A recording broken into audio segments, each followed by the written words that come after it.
Hi,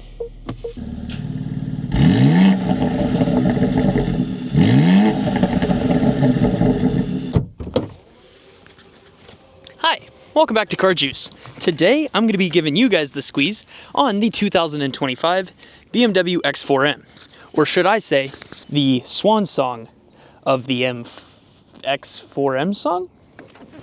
Well, let's just go ahead and hop right into the video because that made about as much sense as I do whenever I get talking too fast.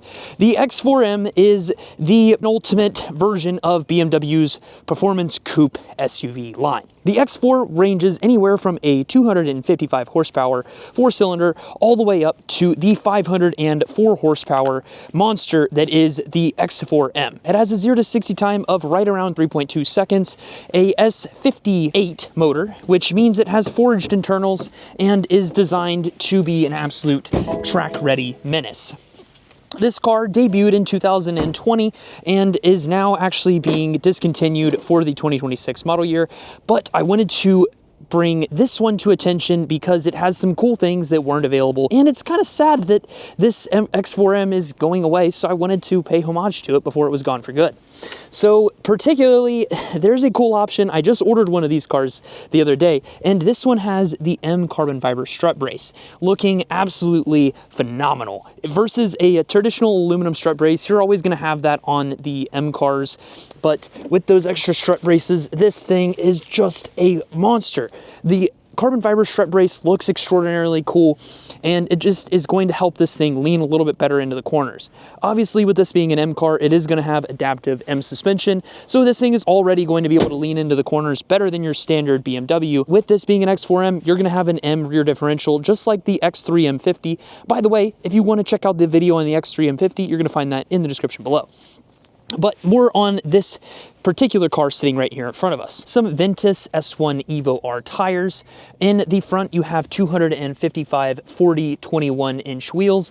And then in the rear, you're going to have a staggered wheel setup with the same brand of the Hankook tires. Hankooks are amazing. I have them on my own personal 335, 285 millimeters on the rear, meaning that these are 4 centimeters wider on the rear than they are on the front. The X4M also has our very awesome looking quad exit exhaust on the back of the car, looking just absolutely stunning. And as you heard in the intro, this thing sounds really good too. The X4M also does come with a spoiler here on the back. You can option this as an M Performance upgrade to be carbon fiber, and then you're gonna have a little diffuser that comes off the back of that. With this being an M car, you are gonna also have, just like the extended Shadowline package typically brings to the M models, or the non-M models, I should say, you're gonna have upgraded kind of black surrounds on the mirrors, and then the upgraded roof rails in Shadowline. Some of the X4s don't have roof rails. I think that you can actually opt to take them off in certain models. Some other things, as we're walking along the side of the car, you're going to notice that this has true M mirrors on the outside of the car. Unlike modern BMWs, the X4M was basically only equipped with these mirrors. You couldn't get them on like the X4 M40 and then the X4 30. So that's how you know you had a real BMW M before everything started getting the M mirrors. You're also going to have this functional air outlet that breathes extra air on the side of the brakes to allow them to cool off a little bit quicker. Speaking of brakes, you can choose between black, blue, or red brake calipers, and these are going to be 6-piston brakes on the front, and then you have your 2-piston brakes here in the rear. This thing does brake very well. You're going to have your M Performance compound brakes. I don't believe you can get carbon ceramics as an option on this car, but that is absolutely okay with me. Some other cool options that this one has that are not standard is the parking assistance package. So it's got the ability to park itself. And then you're also going to have a radar sensor. We're working with a $93,925 MSRP on this vehicle. Base price is $79,100. Remote start is an added option, as well as the M carbon strut brace for $500. We've also got front ventilated seats, which on the M cars is very nice. You can still get the added bolstering. On the convertibles, you lose that bolstering if you choose to go with the ventilated seats. And then a wireless charger down there in the center. As a heads up, the car does actually heat your phone up pretty considerably, so keep that in mind if you're planning on using the wireless charger pretty consistently. You do have a USB Type A and then a Type C in the center console, so not a huge concern, but I always like to make sure that I point that out as I try to be as informative as possible in these videos. The carbon fiber trim on the inside of the door looks great. And then we've also got carbon fiber on the inside of the dash. Not an extra upcharge on the X4M, which is great. But moving into the back seat, we have plenty of space. Also, this one does have the upgraded Harman Kardon stereo, which I think is actually standard on the X4M. But in the back seat of the car, as long as you're okay with ducking, this is something I always try to point out for my customers whenever they're considering ordering an X4, is the headroom and the rear head clearance. If you're going to be frequently using the rear head cargo area space in the back of the car,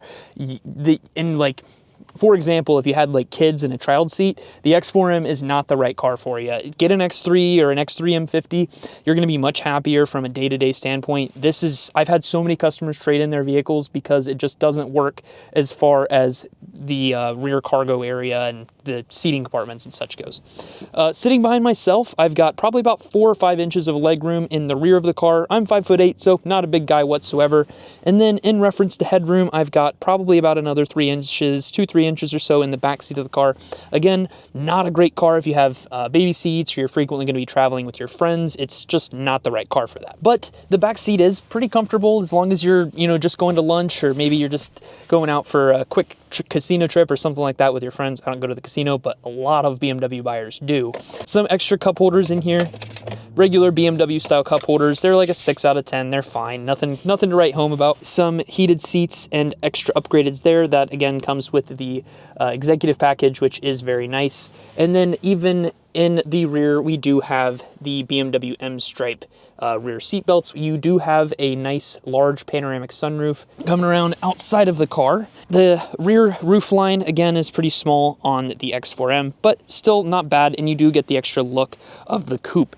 As you saw in the intro, the trunk is decent. It's actually a little bit longer in the X4M than it is in the X3. The trunk opens by pushing in the BMW roundel. That's a standard thing for all X4s, not exclusive to the M.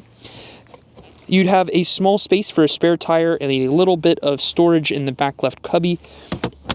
Storage compartment is decent with the removable cargo shade that's actually a plastic kind of cover, or like a hard cover, not like actual shade like most cars are.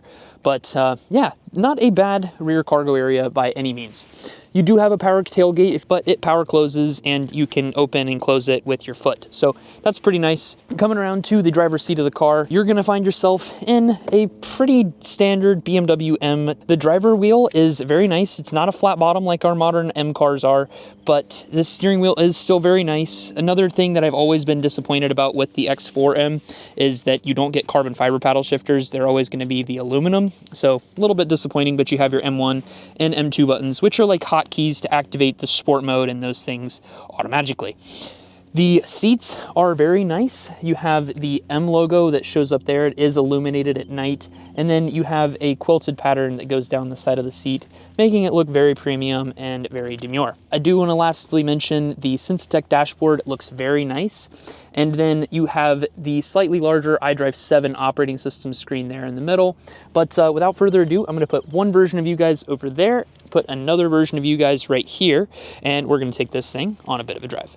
All right, so into the interior of the BMW X4M, you're gonna find yourself in a pretty sweet BMW sports SAV, sports activity vehicle. That's what BMW calls our SUV lineup whenever we put it into a cool coupe type form. Interior on this thing is pretty cool. The nice thing about M cars is that they age very well. This thing is still a high performance vehicle. In general, sports cars are just pretty cool. The X4M, of the things that the BMW M department have done, I don't actually mind it very much at all. This thing is actually, I think, a better option if you're gonna go for an M SUV than, say, the X3M.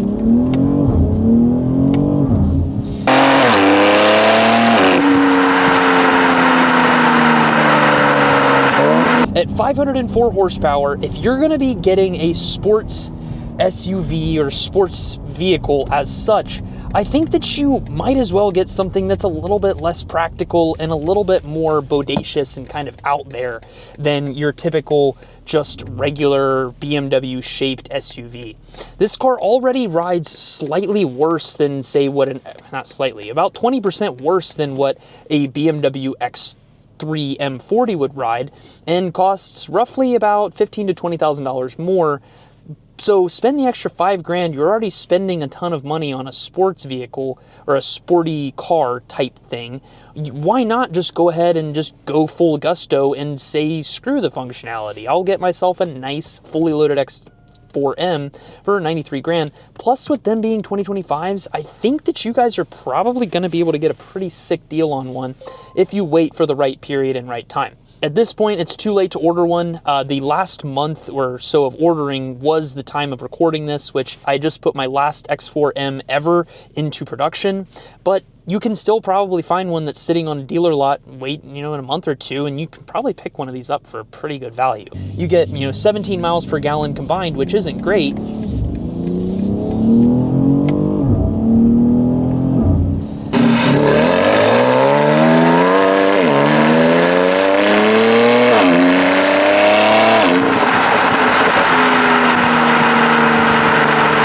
This thing is so ripping freaking fast, and it is just a fun car.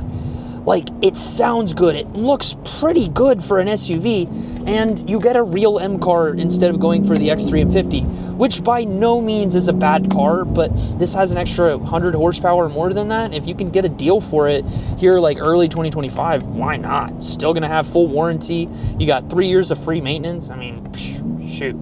I don't think that the incentives are going to be very good on them yet, especially with all the crazy tariff stuff that's going on at the time of this video coming out. But if you're into cars, I think you should at least take one of these out for a drive, especially if you're considering, something that's up in this higher end price point. Like, your next closest thing to this, I think, would be like a Macan GTS or potentially like a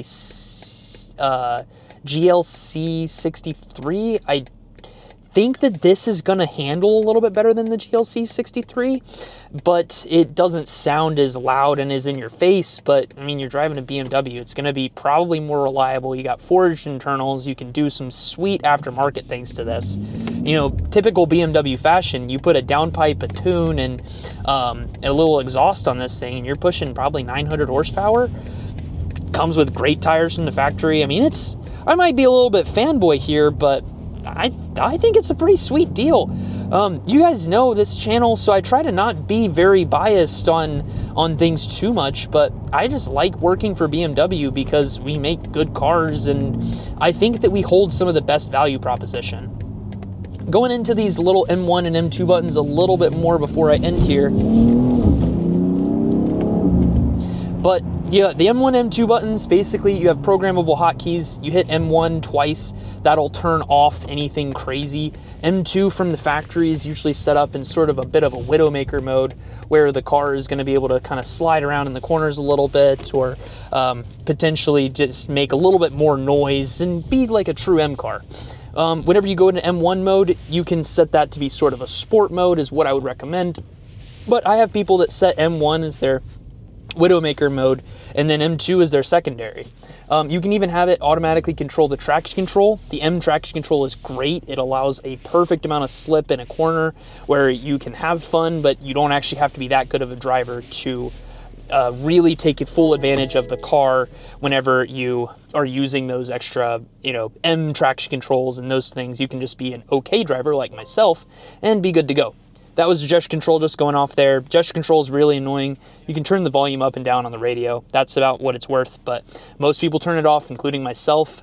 But yeah, guys, that is actually where I'm gonna go ahead and end the video off here. Hopefully you learned something and you enjoyed today's video. If you did enjoy it, make sure that you hit the subscribe button and leave a like on the video, as I actually stay in about 15-20 minutes late after work to record these for you guys. I'm trying to grow this channel. I wanna go full-time in a couple of years, but who knows when that's gonna happen. In the meantime, I really appreciate everybody that does watch and support these videos, as it means a lot. And if you're looking around for a new car, hit me up at BMW Cincinnati North. But this was the squeeze on the X4M competition. See you guys in the next one. Deuces.